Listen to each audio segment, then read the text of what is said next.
Hello student, कैसे हो आप लोग। स्टूडेंट, आज का ये वीडियो क्लास 12 हिंदी के जितने भी स्टूडेंट हैं उनके लिए सबसे ज़्यादा इंपॉर्टेंट होने वाला है, क्योंकि इस वीडियो में कॉपी में लिखने का सही तरीका बताएंगे, महत्वपूर्ण गद्यांश और पद्यांश को। 20 नंबर इस वीडियो में आपका बिल्कुल पक्का हो जाएगा। किस प्रकार से आपको बोर्ड की कॉपी में लिखेगा ताकि एग्जामिनर जो है आपको 20 नंबर बड़े ही आसानी से दे सके। तो आज की इस वीडियो को देखिएगा, लाइव प्रूफ हम आपको कॉपी में लिखने का सही तरीका बताएंगे, पूरा स्ट्रैटेजी बताएंगे कि किस प्रकार से आपको गद्यांश और पद्यांश को हल करना है, जो कि 10-10 नंबर का बोर्ड एग्जाम में आपका पूछा जाता है। देखिए, कुछ इस प्रकार से आपका गद्यांश रहेगा और बोर्ड एग्जाम में कुछ इस प्रकार से प्रश्न के साथ में जो गद्यांश से पूछा जाएगा, जो कि 10 नंबर का होगा। देखिए, तीसरे नंबर प्रश्न में है कि निम्नलिखित गद्यांश पर आधारित प्रश्नों का उत्तर दीजिए। 5 प्रश्न दिए होंगे, 2 नंबर का होगा। तो देखिए, गद्यांश कुछ आपका इस प्रकार से रहेगा और इसके 5 प्रश्न होंगे। देखिए, पहला प्रश्न आपका ये हो गया, दूसरा, तीसरा, चौथा और पांचवा। और गद्यांश आपका ये दिया होगा, इसी गद्यांश को हमें हल करना है और 5 प्रश्नों का उत्तर देना है, जो कि आपका 2-2 नंबर का प्रत्येक प्रश्न होगा। 10 नंबर कन्फर्म हो जाता है किसमें, गद्यांश यदि आप हल कर देते हैं बोर्ड एग्जाम में। तो गद्यांश को सबसे पहले हमें पहचानना होगा कि किस चैप्टर से लिए गया है। 2 आपका गद्यांश दिए होते हैं बोर्ड एग्जाम में। अब 2 गद्यांश दिए होते हैं तो दोनों में से किसी एक का करना है, जो कि 10 नंबर का होगा और उसके 5 प्रश्न होंगे, 2 नंबर का प्रत्येक प्रश्न होगा। तो टोटली आपका 5 प्रश्न होगा, 10 नंबर कन्फर्म हो जाएगा। तो सबसे पहले आपको बोर्ड एग्जाम में जो प्रश्न पूछे जाते हैं दिखा दूं मैं क्या है। पहला प्रश्न आपका 2 नंबर का कि प्रस्तुत गद्यांश के पाठ एवं लेखक का नाम लिखिए। जो प्रस्तुत गद्यांश है, जो ये आपका गद्यांश दिया हुआ है, इसके पाठ और लेखक का नाम लिखना होगा। सबसे पहले पर ये क्वेश्चन पूछा जाता है। दूसरे पर आपका क्वेश्चन है रेखांकित अंश की व्याख्या कीजिए, यानी जो ये रेखा खींची हुई आप देख सकते हैं, इसकी हमें व्याख्या करनी होगी। तीसरा प्रश्न पूछा गया कि किन किन के प्रयोग से भाषा आधुनिक बनती है। तो ये जो आपका गद्यांश दिया हुआ है, इन्हीं में से आपका आंसर इसका मिल जाएगा, जो आपका 2 नंबर दिलाकर रहेगा। उसके बाद में चौथा प्रश्न है, भाषा का विकास कब नहीं होता है। जो भाषा है बेसिकली, इसका जो विकास है ये कब नहीं होता है, ये बताना है आपको। पांचवा प्रश्न है कि नए शब्द गढ़ने मात्र का तात्पर्य स्पष्ट कीजिए। तो टोटली 5 प्रश्न होगा, 2 नंबर का आपका एक प्रश्न होगा, याद रखिएगा। 2-2 नंबर का होगा, 10 नंबर आपका गद्यांश में भूल जाएगा। तो गद्यांश हल करने का जो मैं सही तरीका आपको बता दूं, सबसे पहले जो प्रश्न पूछा गया है उसका आंसर दीजिए। क्या है, प्रस्तुत गद्यांश के पाठ और लेखक का नाम लिखिए। यानी जो गद्यांश, इसके पाठ और लेखक का नाम लिखना है।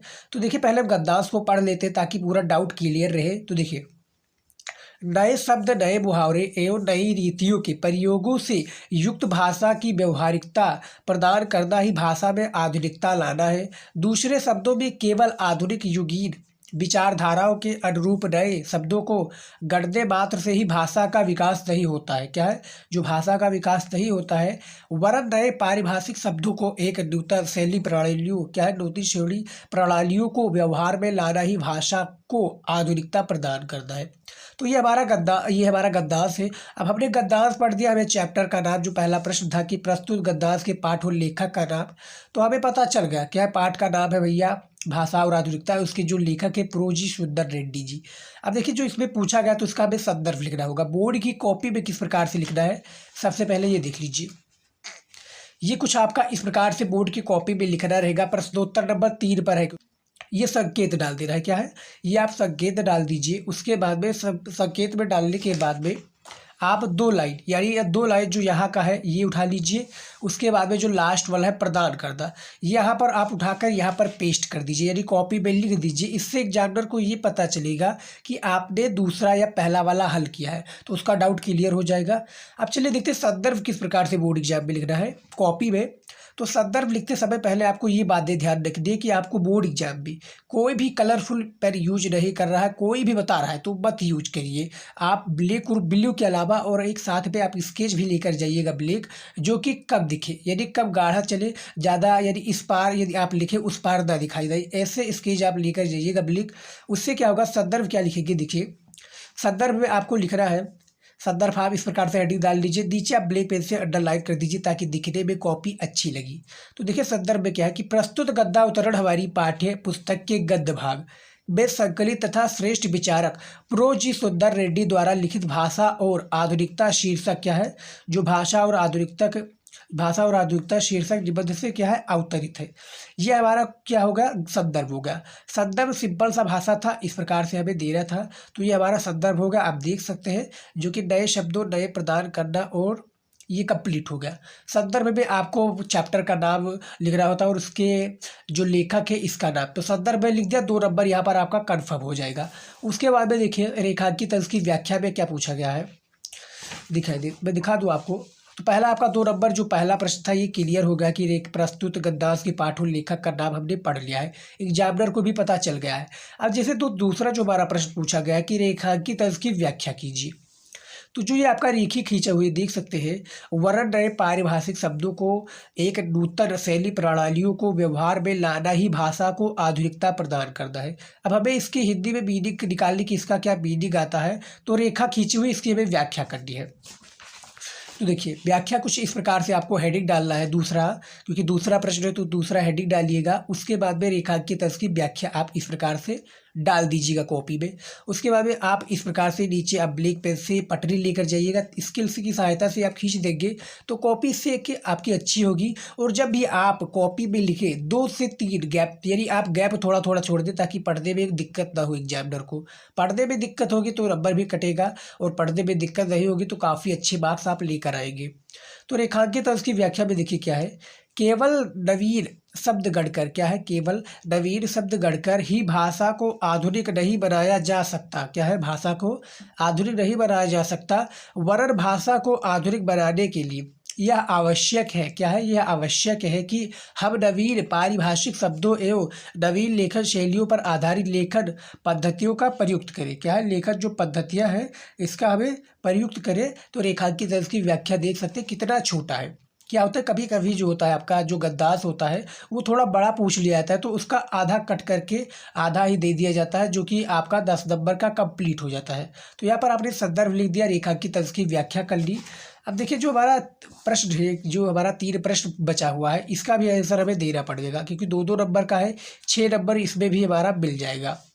तो तीसरा प्रश्न क्या है कि किन किन के प्रयोग से भाषा आधुनिक बनती है, यानी किन किन के प्रयोग से जो भाषा बेसिकली ये आधुनिक बनती है। तो मैं दिखा दूं, देखिए तीसरा प्रश्न है हमारा कि नए शब्द नए मुहावरे, जो नए शब्द नए मुहावरे एवं नई रीतियों के प्रयोगों से युक्त भाषा की व्यवहारिकता प्रदान करना ही भाषा में आधुनिकता लाना है। तो हमारा जो तीसरा प्रश्न था कि जो नए शब्द नए मुहावरे हैं उन्हीं के प्रयोग से जो आधुनिक भाषा और आधुनिक नए नए किन किन प्रयोग से भाषा और आधुनिक बनता है, तो इसका तीसरे का राइट आंसर है। कॉपी में ये आपको याद रखना है, ब्लैक ब्लू और एक स्केच और एक पटरी लेकर जाइएगा, ताकि सारा काम आपका हो जाएगा। और आपको सफ़ेदा बिल्कुल भी नहीं लेके जाना है, इससे आपका सारा काम खराब हो जाता है।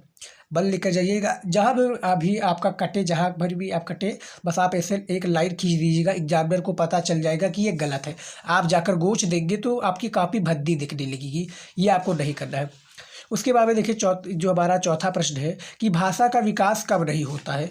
तो चौथा प्रश्न देखिए, नए शब्दों, क्या है, नए शब्दों के गढ़ने मात्र से ही भाषा का विकास नहीं होता है। तो चौथा प्रश्न भी हमारा क्लियर हो गया। पांचवा प्रश्न देखिए, नए शब्द गढ़ने मात्र का तात्पर्य है स्पष्ट कीजिए। जो नए शब्द है इसके गढ़ने मात्र का जो तात्पर्य है हमें स्पष्ट करना है। तो मैं बता दूं स्टूडेंट, 2 जो प्रश्न होता है आपका कंपलसरी होता है, ये बोर्ड एग्जाम में चाहे गद्य हल कर रहे हो या पद्य हल कर रहे हो, ये दोनों में पूछा जाता है। प्रस्तुत का पाठ और लेखक का नाम और रेखांकित तंज की व्याख्या, ये आपका दोनों में पूछा जाएगा।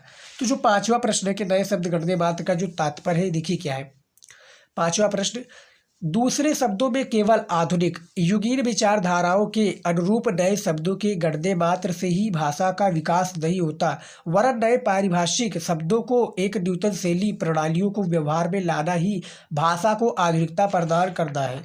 तो पांचवा प्रश्न भी हमारा हो गया। मैं बता दूं 3 जो प्रश्न होता है आपका इसी गद्दांश से भी हल कर सकते हैं। यदि आप गद्दांश को ढंग से पढ़ेंगे तो इन तीनों प्रश्न का आंसर इसी में मिल जाएगा और आपको 6 नंबर इसी गद्दांश से मिल जाएगा। बस आपको चैप्टर का नाम पहचानने आना चाहिए और उसके लेखक का पता होना चाहिए। तो यहाँ पर गद्दांश को हमने हल कर दिया है और कॉपी में लिखने का सही तरीका भी बताया है। अब हमारा जो अगला आ जाता है बिल्कुल सही तरीका, इसी प्रकार से आपको लिखना है बोर्ड एग्जाम में। अब जो हमारा नेक्स्ट आ जाता है, क्या आ जाता है, नेक्स्ट हमारा आ जाता है पदनांश को। अब पदनांश को किस प्रकार से बोर्ड एग्जाम में हल करेंगे उसको भी चलिए देख लेते हैं कि स्टूडेंट। अब हमारा आ चुका है पदनांश। अब मैं दिखा दूं आपका बोर्ड एग्जाम में पद कैसे हल करें। पदनांश जो है आपका 10 नंबर का, ये भी आपका 10 नंबर का बोर्ड एग्जाम में पूछा आता है। और इसमें भी मैं दिखा दूं कौन सा प्रश्न पूछा जाएगा। ये देखिए चौथा प्रश्न पूछा गया है कि निम्नलिखित पदनांश पर आधारित प्रश्नों का उत्तर दीजिए। तो मैं दिखा दूं 5 प्रश्न होते हैं, 2-2 नंबर का प्रत्येक प्रश्न होता है, 10 नंबर इसमें भी आपको दिया जाता है। तो ये देखिए 5 प्रश्न है इसके, जो कि आपका पदनांश है।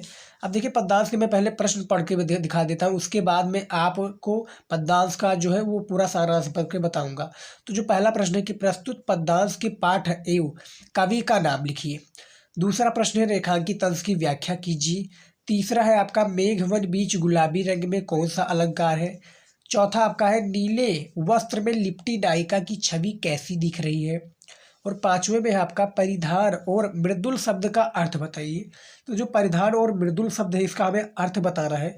तो अर्थ बताने के लिए देखिए सबसे पहले हमें पढ़ना पड़ेगा पदनांश को। पूरा पदनांश पढ़ेंगे तभी हमें चैप्टर का नाम, रेखांकित अंश की व्याख्या और जो 3 प्रश्न दिए हुए हैं इसका भी आंसर हमें मिलेगा। महत्वपूर्ण पदनांश है आपका, कुछ इस प्रकार से पदनांश रहेगा। तो देखिए पढ़ लेते हैं पहले। नील परिधान बीच सुकुमार, खुल रहा मृदुल अध खुला अंग, खिला हो जो बिजली का फूल, मेघ वन बीच गुलाबी रंग। ओह वाह ओह वाह मुख पश्चिम के व्योम बीच, जब घिरते हो घनश्याम, अरुण रविमंडल उसको भेद दिखाई देता हो छवि धाम। तो ये आपका कुछ इस प्रकार से पदनांश दिया हुआ है। अब देखिए जो इसमें प्रश्न पूछा गया था, यदि आपको सबसे पहले मैंने आपको गद्यांश में भी बताया था कि 2 प्रश्न कंपलसरी होते हैं, पाठों लेखक का नाम या पाठों कवि का नाम और रेखांकित अंश की व्याख्या, जो कि आपको सामने दिख रही है। ये जो रेखा खींची हुई है इसी की हमें व्याख्या करनी होगी। तो हमें भैया ये हमने पढ़ लिया, पदनांश को पढ़ लिया, हमें पता चल गया कि भैया ये जयशंकर प्रसाद जी का है, भैया श्रद्धा बनु, ये आपको याद रखना है। तो श्रद्धा बनु है जयशंकर प्रसाद जी का, हमें पता चल गया कवि का और चैप्टर का नाम। अब इसका हमें संदर्भ किस प्रकार से लिखना है। पहला प्रश्न था प्रस्तुत पदनांश पाठ और कवि का नाम लिखिए, 2 नंबर इसमें आपको दिया जाएगा। तो चलिए देखते हैं कॉपी में संदर्भ किस प्रकार से आप लिखेंगे। तो देखिए यहाँ पर आपको प्रश्नोत्तर 4 डालना है। कॉपी में क्या करना है, प्रश्नोत्तर 4 डालिएगा। और वहाँ पर भी हमने बताया था ब्लैक और ब्लू के अलावा कोई भी पेन यूज नहीं कीजिएगा। यहाँ पर भी वही आपको करना है, प्रश्नोत्तर ब्लैक पेन से डालिएगा। नीचे आप एक ब्लैक स्केच लेकर जाइएगा, पटरी की सहायता से नीचे अंडरलाइन कर दीजिए, ताकि दिखने में जो है आपका प्रश्न काफ़ी अच्छा लगे। और जब अच्छा लगेगा भैया तब तो काफ़ी अच्छे मार्क्स आपको बोर्ड एग्जाम में देखने को मिलेंगे। अब देखिए जैसे हमने आपको बताया था कि 2 प्रश्न जो आपका 2 पदनांश दिया होता है, मैं दिखा दूं। ये देखिए अथवा लगकर, ये पहला आपका ये पूछा गया है, दूसरा ये आपका पूछा गया है। तो अथवा लगकर है, इनमें से हमें किसी एक ही का करना है जो कि 10 नंबर दिलाकर जाएगा। तो जैसे हमने पहला वाला हल किया है, अब एग्जामिनर को बताने के लिए कि हमें पहला वाला हल किया है, उसके लिए हमें करना क्या है, संकेत डालना है। क्या है, संकेत, ताकि एग्जामिनर को पता चल जाए कि हाँ भैया पहला वाला ही हल कर रहे हैं। तो उसके लिए आपको करना क्या है, 2 लाइन, यानी यहाँ से आपको 2 लाइन उठाकर फिर या जो लास्ट का 2 लाइन है यहाँ तक, ये आपको उठाकर यहाँ पर संकेत में डाल दे रहा है। क्या है, संकेत में डाल देंगे तो एग्जामिनर को पता चल जाएगा कि जो आपने चौथा प्रश्न था इसका पहला गद्दांश आपने फर्स्ट वाला किया है, ना कि अथवा वाला। तो ये होगा। अब जो इसमें पहला प्रश्न पूछा गया था कि प्रस्तुत पदनांश के पाठ और कवि का नाम लिखिए, तो देखिए संदर्भ आपको इस प्रकार से डाल देना है। संदर्भ नीचे ब्रेक इसकी से सहायता से अंडरलाइन कर दीजिएगा ताकि कॉपी दिखने में अच्छी लगे। और याद रखिएगा आप गैप थोड़ा दीजिए, जब भी आप प्रश्न को लिखिए या प्रश्न का उत्तर दे थोड़ा थोड़ा गैप कर दीजिए ताकि पढ़ने में दिक्कत न हुई। जैसे आप देख सकते हैं स्क्रीन पर कितना प्यारा लग रहा है। तो संदर्भ में देखिए, प्रस्तुत पदनांश श्री जयशंकर प्रसाद के कामायनी महाकाव्य से हमारी पाठ्य पुस्तक के काव्य भाग में संकलित श्रद्धा बनु शीर्षक कविता से उद्धृत है। क्या है, प्रस्तुत पदनांश जो श्री जयशंकर प्रसाद जी है, इनकी जो कामायनी महाकाव्य है, कामायनी महाकाव्य के बारे में ऑब्जेक्टिव क्वेश्चन में पूछा जाता है। तो हमारी पाठ्य पुस्तक के काव्य भाग में संकलित श्रद्धा बनु शीर्षक कविता से क्या है, उद्धृत है। तो संदर्भ में हमारा इतना ही लिखना होगा कि जयशंकर प्रसाद जी इसके कवि है, जो इस चैप्टर का नाम है, जो शीर्षक का नाम है श्रद्धा बनु है। तो संदर्भ भी हमारा क्लियर होगा, इसका 2 नंबर आपको एग्जामिनर दे देगा। इसी प्रकार से लिखना है। और एक दूसरा तरीका आता है जिसमें आप क्या होता है डायरेक्टली लिख देते हैं कि इसकी कवि है, शीर्षक का नाम ये है, कवि का नाम ये है, शीर्षक का नाम ये है। 2 नंबर उसमें भी दिया जाएगा, लेकिन मैं प्रेफर करूंगा आपको कि ये वाला कहिए, यदि संदर्भ ये वाला लिखेंगे। दूसरा है आपका रेखांकित अंश की व्याख्या कीजिए। क्या है जो दूसरा प्रश्न है हमारा, रेखांकित। मैं दिखा दूं कौन सी रेखा खींची हुई है, ये देखिए। नील परिधान बीच सुकुमार, खुल रहा मृदुल अधखुला अंग, खिला हो जो बिजली का फूल, मेघवन बीच गुलाबी रंग। तो इसका हमें मीनिंग निकालना है, हिंदी में इसका व्याख्या करना है, अनुवाद करना है। तो देखिए किस प्रकार से कॉपी में आप दूसरा प्रश्न डाल दीजिएगा, क्योंकि दूसरा प्रश्न है। और 2 प्रश्न जो होता है ये बहुत ही ज़्यादा इंपॉर्टेंट होता है, ये पद्य गद्य दोनों में पूछा जाता है।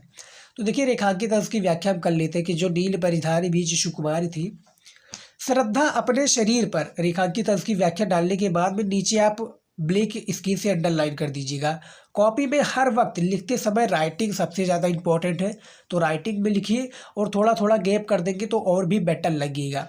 तो देखिए रेखांकित अंश की व्याख्या क्या है। श्रद्धा अपने शरीर पर नीले रंग का मेघ, क्या है नीले रंग का मेष ब्रैकेट में आपका भेड़ की खाल धारण किए हुए हैं, उसकी क्या है धारण किए हैं, उसकी वेशभूषा में से कहीं उसके कोमल और सुकुमार अंग दिखाई दे रहे हैं।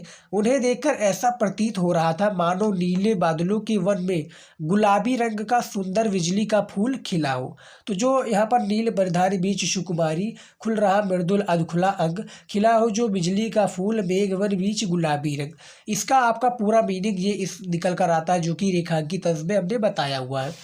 तो ये अभी हमारा क्लियर हो गया। अब चलिए देखते हैं अगला हमारा क्या आ जाता है, तीसरा प्रश्न कि मेघ वन बीच गुलाबी रंग कौन सा है। तो आपका जो आपने हल किया होगा रेखांकित अंश, तो उसी में आपका मिल जाएगा, नहीं तो इसको आप तो अलग से लिखना पड़ेगा। ये आपको याद रखना है, क्योंकि 2-2 नंबर का है। ये अब मैं आपको सजेशन दे रहा हूँ कि आपको रेखांकित अंश की व्याख्या जब आप करेंगे तो ये जो प्रश्न होगा उसी से रिलेटेड होगा, और उन्हीं से प्रश्न आपको लिखाकर दूसरा तीसरा डालकर ऐसे लिख देना है। 2 नंबर आपका एग्जामिनर दे देगा। तो देखिए तीसरा है आपको यहाँ पर डालना है, उपयुक्त पंक्तियों में उत्प्रेक्षा, रूपक और विरोधाभास अलंकार का प्रयोग हुआ है, जो कि आपका यहाँ श्रद्धा मनु जयशंकर प्रसाद जी के जो पद्यांश है इसमें हुआ है। उसके बाद में चौथा प्रश्न क्या पूछा गया है, देखिए लीजिए कि नीले वस्त्र में लिपटी नायिका की छवि कैसी दिख रही है। ये देखिए तो चौथा आपका है कि नीले वस्त्रों में जो अधखुला सुकुमार व कोमल अंग यानी उरोज दिख रहा है बाहर, तो ये आपका रेखांकित अंश में ही लिया गया है। उसके बाद में जो चौथा है कि परिधान, क्या है परिधान और मृदुल शब्द का अर्थ बताइए, इसका हिंदी में अर्थ क्या होगा। तो देखिए चौथा में आपका पांचवा है कि परिधान यानी वस्त्र, पहनावा, पहनने का कपड़ा, तो ये आपका इसमें हो गया। मृदुल में यानी कोमल शरीर की बात हो रही है, तो कोमल हो जाएगा या जल, दोनों दिया हुआ है। दो जो आपका बैठे यानी कोमल बैठता है तो कोमल तो इसमें हो जाएगा। तो मृदुल और परिधान का हमने अर्थ बता दिया, 2 नंबर इसमें भी आपको एग्जामिनर दे देगा। तो हमने आप देख सकते हैं गद्यांश को हल कर दिया है, पद्यांश को भी आप देख सकते हैं, पद्यांश को इस वीडियो में हमने हल कर दिया है। तो गद्यांश और जो पद्यांश था आपका हमने पूरा हल कर दिया है, आप देख सकते हैं। आई होप कि आज का ये वीडियो आपको अच्छा लगा है। अच्छा लगे तो वीडियो को लाइक कीजिएगा, शेयर कीजिएगा। मिलते हैं नेक्स्ट वीडियो में नए टॉपिक के साथ, तब तक के लिए गुड बाय, जय हिंद।